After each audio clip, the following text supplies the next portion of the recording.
स्वागत है आपका। आपके साथ हूं मैं दीप बाफिला और आप देख रहे हैं हमारा खास प्रोग्राम विश्लेषण, जहां होता है हर खबर का सटीक विश्लेषण। और आज विश्लेषण में बात स्वार वाले संग्राम की, क्योंकि अब्दुल्ला आजम की विधायकी जाने के बाद रामपुर का पारा चढ़ गया है। सपा को जहां बड़ा डेंट लगा है, वहीं भाजपा अभी से जीत का दम भरने लगी है। और साथ ही बात होगी मानस वाले उस अध्याय की जो खत्म होने का नाम नहीं ले रहा है, क्योंकि अब स्वामी ने ये कहते हुए मोर्चा खोल दिया कि अब उन्हें जान से मारने की साजिश रची जा रही है।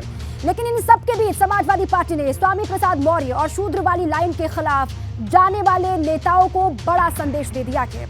लेकिन सपा दफ्तर के बाहर लग रहे पोस्टर मानस वाली महाभारत को और ज्यादा भड़का रहे हैं, क्योंकि अब ऐसा पोस्टर लगा है जिसने जाति वाली जंग को बड़ा रंग दे दिया है। साथ ही बात करेंगे हिंदू राष्ट्र वाले बयान पर गर्म हुई सियासत की। तो कहीं मत जाइए, बने रहिए हमारे साथ, क्योंकि अब होगा विश्लेषण।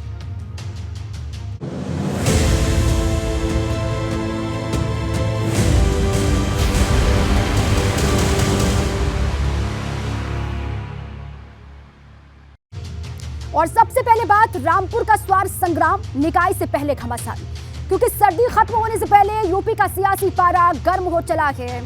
अब्दुल्ला आजम की विधायकी जाने के बाद अब स्वार टांडा में चुनाव की तैयारी शुरू हो गई है, क्योंकि चुनाव आयोग जल्द ही चुनाव की तारीख का ऐलान कर सकता है।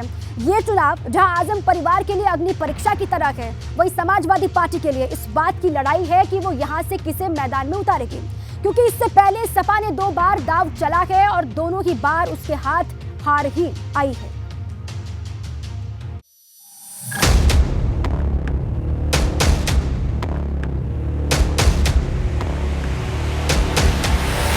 रामपुर का स्वार संग्राम निकाय से पहले घमासान, आजम परिवार की अग्नि परीक्षा, सपा कर पाएगी सुरक्षा। अब्दुल्ला आजम की विधायकी जाते ही रामपुर की स्वार सीट पर उपचुनाव की सुगबुगाहट तेज हो गई है, क्योंकि जहां सपा इसे अपने लिए बड़ा झटका मान रही, तो वहीं भाजपा और तमाम विरोधी धड़े इसे अपने लिए बड़ा मौका मान रहे हैं। ठीक है, हमारी पार्टी पूरी तैयार है, लेकिन जिसे भी पार्टी हमारा प्रत्याशी बनाएगी है ना, उसे चुनाव लड़ाएंगे और दिलो जान से जिता के भेजेंगे। देखिए, अगर पार्टी के आदेश अनुसार काम किया जाएगा, सबसे पहले अगर पार्टी मुझे मौका देती है तो इतने वोट स्वार टांडे से अब की बार लेके आऊँगा कि पूरे ज़िले में आप देख लीजिएगा, पूरे ज़िले की बाकी सीटें एक तरफ और स्वार टांडे की सीट एक तरफ। रिक्त सभासद के कई सारे उम्मीदवार हैं, उन सब के बल पर, आम आदमी पार्टी के संगठन के बल पर सबसे बेहतरीन चुनाव स्वार विधानसभा के अंदर बाई इलेक्शन में होगा। आपको बता दें कि रामपुर जिले में 5 विधानसभा सीटें हैं, जिनमें से 2022 में सपा ने 3 और भाजपा ने 2 सीट जीती थी। लेकिन वक्त बदला तो हालात भी बदल गए, क्योंकि पहले रामपुर लोकसभा सीट पर भाजपा ने कमल खिलाया, फिर रामपुर शहर सीट पर सपा को हराया और अब भाजपा की नजर स्वार टांडा सीट पर है, जिसे जीतकर भाजपा आजम परिवार की पॉलिटिक्स पर आखिरी कील ठोकने का दम भर रही। अब्दुल्ला आजम की विधायकी जाने के बाद रामपुर में चुनावी माहौल गर्म हो गया है। तमाम राजनीतिक दलों ने रामपुर की स्वार विधानसभा सीट के लिए एक बार फिर चुनावी तैयारियां शुरू कर दी हैं। आजम खान और समाजवादी पार्टी के परिवार में जहां मायूसी देखने को मिल रही है, तो वहीं आजम खान के धुर विरोधी नवाब परिवार और भारतीय जनता पार्टी के नेताओं के चेहरे पर खुशी नजर आ रही है।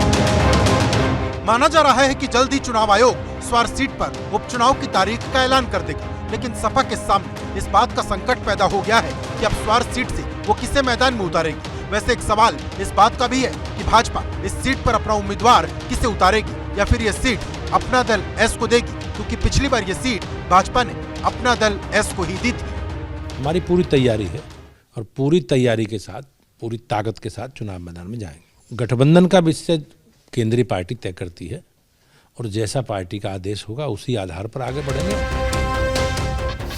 लेकिन इस बार सबसे बड़ा सवाल आजम खान की राजनीतिक विरासत का है, क्योंकि 2 बार आजम खान ने अपने करीबी आसिम राजा को मैदान में उतारा था। दोनों ही बार उन्हें हार का मुंह देखना पड़ा। अब सपा के सामने चुनौती इस बात की है कि वो अपने इस किले को जिंदा कैसे रखें, क्योंकि रामपुर में आजम खान का साम्राज्य खत्म हो रहा है। मतलब एकदम साफ है, उत्तर प्रदेश की सियासत का पारा फिर एक बार सर्दी खत्म होने के बाद गर्म होने वाला है। Bureau report, ABP Ganga. बात स्वामी के खिलाफ नहीं सुनेंगे अखिलेश, समाजवाद का पार्टी निकाल संदेश। क्योंकि समाजवादी पार्टी ने अपनी प्रवक्ता रॉली तिवारी मिश्रा और ऋचा सिंह को पार्टी से निष्कासित कर दिया है। ये दोनों न सिर्फ स्वामी प्रसाद मौर्य के खिलाफ हमला बोल रही थी, बल्कि अखिलेश यादव तक पर निशाना साधने तक से नहीं चूक रही थी। लेकिन अब इन दोनों को निष्कासित कर सपा ने साफ कर दिया है कि वो स्वामी और पार्टी लाइन के खिलाफ एक शब्द नहीं सुनेंगे।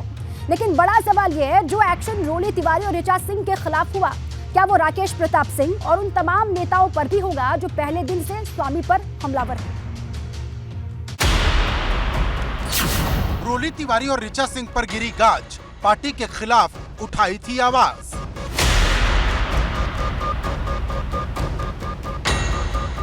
स्वामी प्रसाद मौर्य पर बोला था हमला, सपा ने ले लिया बदला।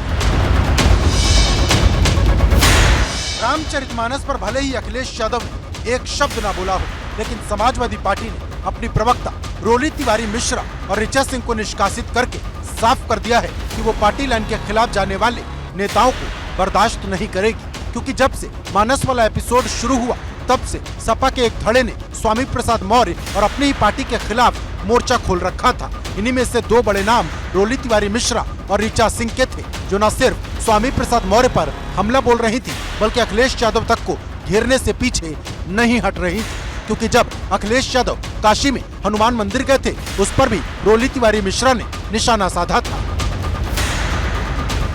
इतना ही नहीं, रॉली तिवारी मिश्रा और ऋचा सिंह लगातार स्वामी प्रसाद मौर्य के खिलाफ मोर्चा खोले हुए हैं और जिस चौपाई को स्वामी और सपा शूद्र वाली लाइन पर आगे बढ़ा रही, उसे ये दोनों ब्राह्मण विरोधी बताती है। लेकिन बड़ा सवाल ये है कि क्या ये एक्शन सिर्फ रॉली तिवारी मिश्रा और ऋचा सिंह तक ही सीमित रहेगा, या फिर ये एक्शन राकेश प्रताप सिंह के खिलाफ भी दिखाई देगा, जो पहले दिन से स्वामी प्रसाद मौर्य के खिलाफ मोर्चा खोले हैं। बड़ी बात यह भी है कि स्वामी के बयान पर शिवपाल यादव तक तंज कस चुके हैं और रामगोपाल यादव उन्हें टेढ़ा मेढ़ा तक कह चुके हैं। पहले स्वामी प्रसाद जी ये सिद्ध करें वो हिंदू हैं कि बौद्धिस्ट हैं। अगर वो बौद्धिस्ट हैं तो हिंदू धर्म में, हिंदू पंथ में क्या चल रहा है, क्या लिखा है ग्रंथ में, उनसे क्या मतलब है। उन्होंने तो सनातन धर्म भी कह दिया, कोई धर्म नहीं है, सिर्फ बौद्ध धर्म ही है। देखो, धर्म तो एक केवल है सनातन। मैं धार्मिक व्यक्ति नहीं हूँ, इसलिए धर्म पे कोई टिप्पणी नहीं करना चाहता, और न धार्मिक बहुत ज़्यादा मुझे ज्ञान है कि मैं बहुत बात करूँ। लेकिन मैं ईश्वरवादी आदमी हूँ, मैं सनातनी हूँ, मैं धर्म को मानने वाला व्यक्ति हूँ। ये मौर्य जी का व्यक्तिगत स्टेटमेंट था, ये पार्टी का स्टेटमेंट नहीं था। और देखिए, सभी हम लोग तो सभी ग्रंथों को मानने वाले हैं। ऐसा है कि मैं तो चाहता हूँ कि विवाद होना ही नहीं चाहिए। हर ग्रंथ में कुछ बहुत अच्छी बातें होती हैं, एक आध बात ऐसी भी होती है जो सहमत नहीं हो सकते, जो सहमत नहीं हो उस पर चर्चा न करें सर। अब सवाल इस बात का है कि क्या समाजवादी पार्टी ने इस फैसले से उन तमाम नेताओं के सामने लाइन खींच दी है जो अब भी स्वामी और पार्टी की लाइन से हटकर बयानबाजी कर रहे, या फिर अल्टीमेटम है जो कि रॉली तिवारी मिश्रा और ऋचा सिंह के साथ हुआ, जो उनके साथ भी हो सकता है। Bureau report, ABP Ganga. बात मानस पर फाइट या ड्रामा, स्वामी का नया हंगामा। क्योंकि जब से रामचरितमानस पर विवाद शुरू हुआ है, स्वामी एक के बाद एक हमला बोल रहे हैं। लेकिन अब स्वामी ने ये कहते हुए माहौल को और गर्म कर दिया कि उन्हें जान से मारने की साजिश रची जा रही है और सरकार उन्हें मारने की धमकी देने वालों पर कोई एक्शन नहीं ले रही है। इसको लेकर स्वामी प्रसाद मौर्य ने पीएम मोदी, राष्ट्रपति द्रौपदी मुर्मू और यूपी के मुख्य सचिव को चिट्ठी लिखी है। लेकिन बड़ा सवाल यह है कि क्या स्वामी को धमकी देने वालों पर एक्शन होगा? क्योंकि एक सवाल स्वामी और महंत राजू दास के बीच हुई उस हाथापाई का भी है, जिस पर गंभीर सवाल उठ रहे हैं। हत्या की साजिश करने वालों के साथ शामिल हैं।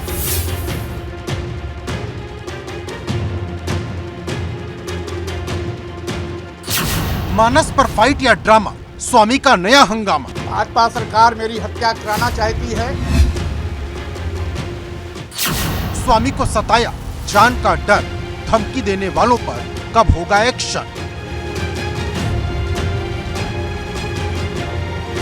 जिस रामचरितमानस में लाखों करोड़ों हिंदू अपनी आस्था रखते हैं, वही रामचरितमानस देश के सबसे बड़े सूबे की सियासत का केंद्र बिंदु बन गई है। क्योंकि जब से स्वामी प्रसाद मौर्य ने रामचरितमानस की चौपाई पर आपत्ति जताई, राजनीति उबाल मारने लगी। और अब इस उबाल मारती राजनीति के बीच स्वामी प्रसाद मौर्य को अपनी जान का डर सता रहा है। उन्होंने सूबे की भाजपा सरकार पर बड़ा हमला बोला।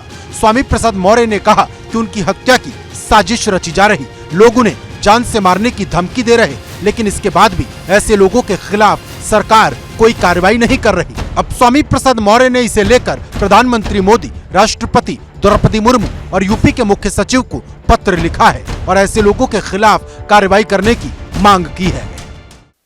अगर सरकार की मंशा साफ है, सरकार का इनको संरक्षण नहीं मिला है, तो सरकार इनके खिलाफ अभी तक कार्रवाई क्यों नहीं की?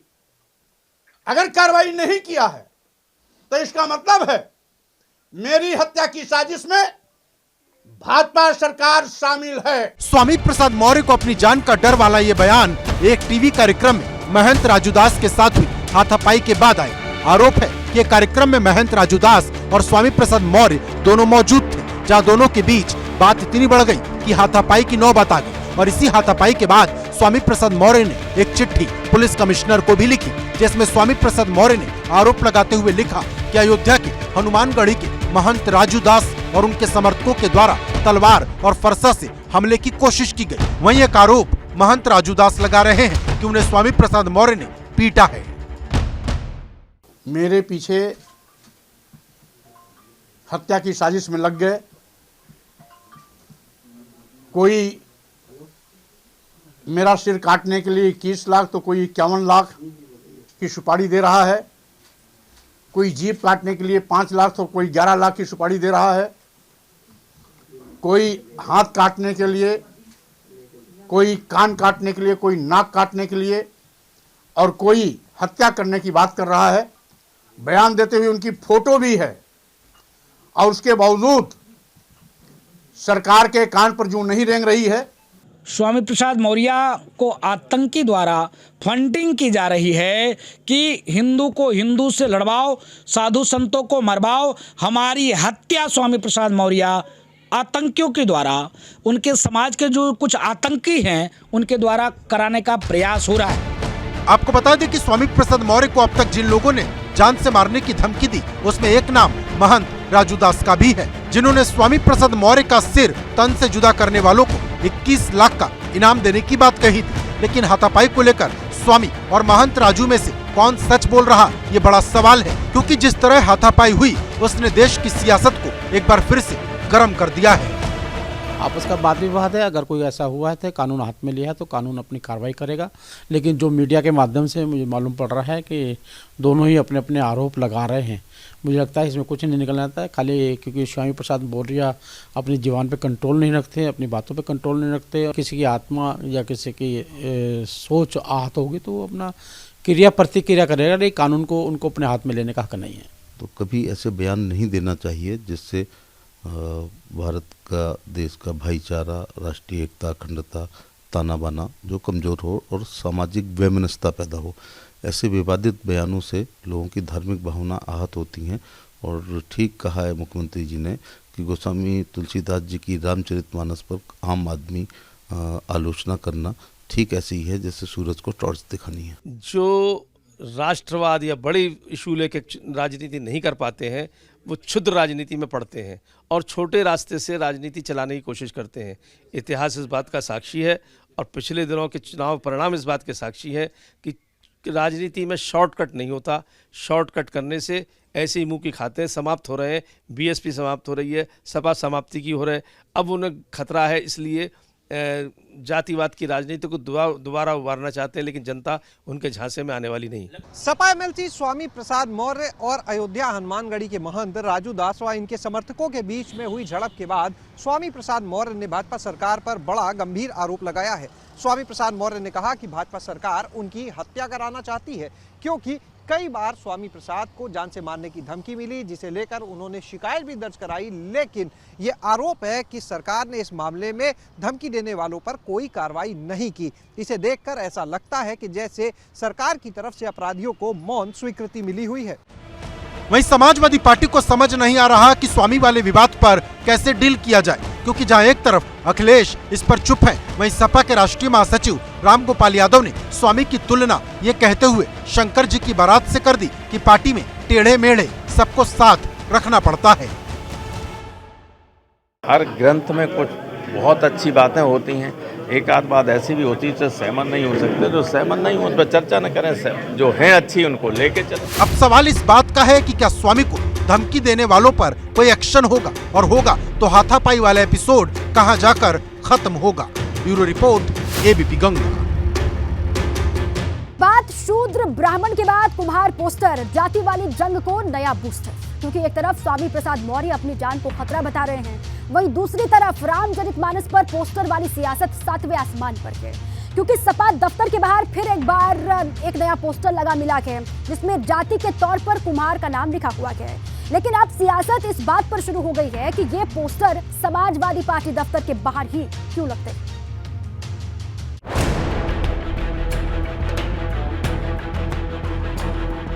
सपा दफ्तर के बाहर फिर लगा पोस्टर, मानस पर संग्राम को मिला बूस्टर। कुम्हारों का अपमान, चौपाई पर घमासान। जब जब लगता है कि मानस वाला विवाद खत्म हो गया, तब तब कोई बयान या पोस्टर इस विवाद को और ज्यादा तूल दे देता है। और अब ये काम समाजवादी पार्टी के दफ्तर के बाहर लगे इस पोस्टर ने किया है, जिसमें रामचरितमानस की चौपाई को कुम्हारों का अपमान बताया गया और बड़े बड़े शब्दों में लिखा गया कि कुम्हार जाति को नीच बताने वाली रामचरितमानस से ये चौपाई हटनी चाहिए या फिर रामचरितमानस बैन होनी चाहिए। सपा दफ्तर के बाहर लगा ये पोस्टर राष्ट्रीय प्रजापति महासभा के प्रदेश अध्यक्ष राकेश प्रजापति ने लगवाया है। लेकिन राजनीति इस बात पर गर्म है कि हर बार पोस्टर सपा दफ्तर के बाहर ही क्यों नजर आता है, क्योंकि इससे पहले शूद्र और ब्राह्मण वाला पोस्टर भी समाजवादी पार्टी के दफ्तर के बाहर ही लगा था। और अब इसी को लेकर अयोध्या के हनुमानगढ़ी के महंत राजू दास ने मोर्चा खोल दिया है, क्योंकि जो पोस्टर लगा है उसमें अखिलेश यादव और स्वामी प्रसाद मौर्य की भी तस्वीर है। हम सनातन को मानने वाले हैं, इसके नाते आए दिन समाजवादी कार्यालय में ही क्यों ऐसी टीका टिप्पणी होता है। क्या भारतीय जनता पार्टी में एससी ओबीसी चेहरे नहीं है क्या बसपा कार्यालय के सामने में एससी ओबीसी चेहरे पोस्टर क्यों नहीं लगाते? कांग्रेस कार्यालय में एससी ओबीसी के लोग पोस्टर क्यों नहीं लगाते? सिर्फ सपा कार्यालय में क्यों ऐसे पोस्टर लग रहे हैं? इसके नाते सवाल है अखिलेश यादव के ऊपर। समाजवादी पार्टी के नेताओं को भगवान सद्बुद्धि दे कि हमारे धर्म ग्रंथों पर जिस तरीके की टिप्पणियाँ इन सब नेताओं के द्वारा की जा रही हैं, ये बहुत ही अपमानजनक है। हिंदू समाज इसकी लड़ाई स्वयं लड़ेगा। हम राजनीतिक दल के लोग भले ना आ पाएँ, लेकिन समाज आपको कहीं का नहीं छोड़ेगा। रामचरितमानस की एक और चौपाई को लेकर यहाँ पर ये पूरा पोस्टर लगाया गया है, और इस चौपाई में जिस तरीके से कुम्हारों का कहीं न कहीं जिक्र है, उससे उसी बात को लेकर इसमें की तस्वीर है, स्वामी प्रसाद मौर्य की तस्वीर है। यानी कहीं न कहीं इस पूरे मामले में अब स्वामी प्रसाद मौर्य के जो बयान है उसके समर्थन में इस तरीके का पोस्टर वार जो है वो देखने को मिल रहा है लगातार समाजवादी पार्टी कार्यालय पर। सपा दफ्तर के बाहर लगे इस पोस्टर पर सियासत इसलिए भी गर्म है क्योंकि इससे पहले एक पोस्टर सुभाषपा ने भी लगाया था, और जिस तरह सपा दफ्तर के बाहर लगे पोस्टर में कुम्हारों के अपमान की बात कही गई, उसके उलट सुभाषपा के पोस्टर में ये बताने की कोशिश की गई थी कि रामचरितमानस की चौपाई में कोई ऐसी बात नहीं लिखी जिस पर विवाद बढ़ाया जाए। पोस्टर वार में समाजवादी पार्टी के तमाम जो नेता हैं वो कूद गए हैं। समाजवादी पार्टी कार्यालय के बाहर एक और पोस्टर लगाया गया है जिसमें रामचरितमानस की एक और चौपाई को लेकर कहीं न कहीं स्वामी प्रसाद मौर्य की बात का समर्थन किया गया है। लेकिन जिस तरीके से ओम प्रकाश राजभर लगातार स्वामी प्रसाद मौर्य पर निशाना साध रहे हैं और उसके बाद सुभाषपा ने जो पोस्टर लगाया है, उससे साफ है कि कहीं न कहीं इस पूरे विवाद में ओम प्रकाश राजभर की पार्टी सुभाषपा भी अब शामिल हो गई है। दरअसल जब से स्वामी प्रसाद मौर्य ने चौपाई पर सवाल उठाए हैं, राजनीति गर्म है, क्योंकि जहां एक तरफ पोस्टर वार चल रहा तो वहीं भाजपा स्वामी को अल्पज्ञानी बताते हुए निशाना साध रही और यमक के साथ साथ श्लेष अलंकार की ये कहते हुए दुहाई दे रही कि एक शब्द के अनेक मतलब होते हैं। जो रामायण में लिखा गया है, यमक अलंकार नाम की भी चीज़ है, कोई श्लेष अलंकार नाम की भी चीज़ है। जैसे रहमन पानी राखिए बिन पानी सब सून, पानी गए न उबरे मोती मानस चून। यहाँ पानी का अलग अलग जगह अलग अलग अर्थ निकाला गया है। ऐसे ही सजना है मुझे सजना के लिए, ये तो फिल्मी गाना है, इसको ही अगर सुन लेते वो तो शायद ऐसी बातें नहीं करते। लेकिन बड़ा सवाल यह है कि जिस तरह से सपा दफ्तर के बाहर पोस्टर लगा, क्या वो सुभाषपा के पोस्टर का जवाब है या फिर ये बताने की कोशिश है कि जो लाइन स्वामी ने ली है वो अभी तक उस पर कायम है। Bureau report, ABP Ganga. बात हिंदू राष्ट्र वाली उस सियासत की जिस पर राजनीति तेज होती जा रही है, क्योंकि एक तरफ सीएम योगी हिंदू राष्ट्र की बात कह रहे हैं तो दूसरी तरफ अब सपा के राष्ट्रीय महासचिव रामगोपाल यादव ने ये कहते हुए मोर्चा खोल दिया है कि भारत जैसा था वैसा ही रहेगा।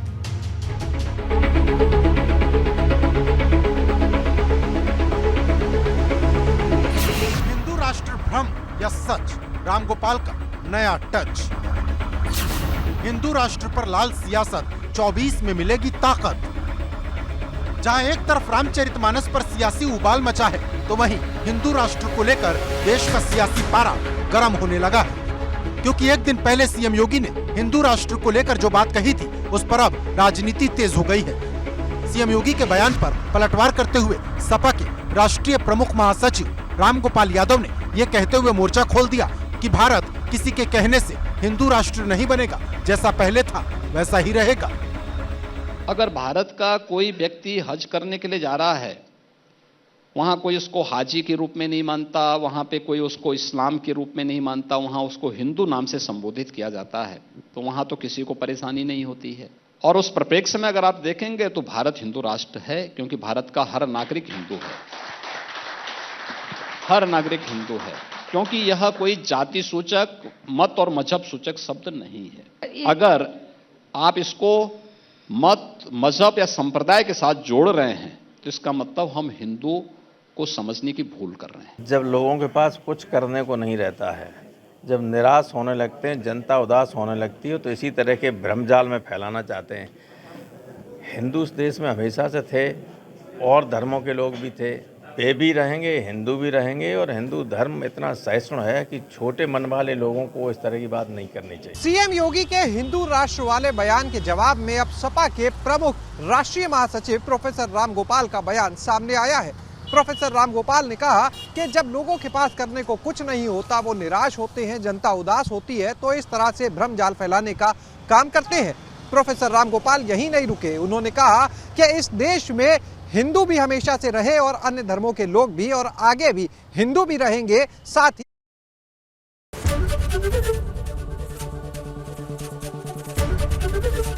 एबीपी गंगा, खबर आपकी, जुबान आपकी।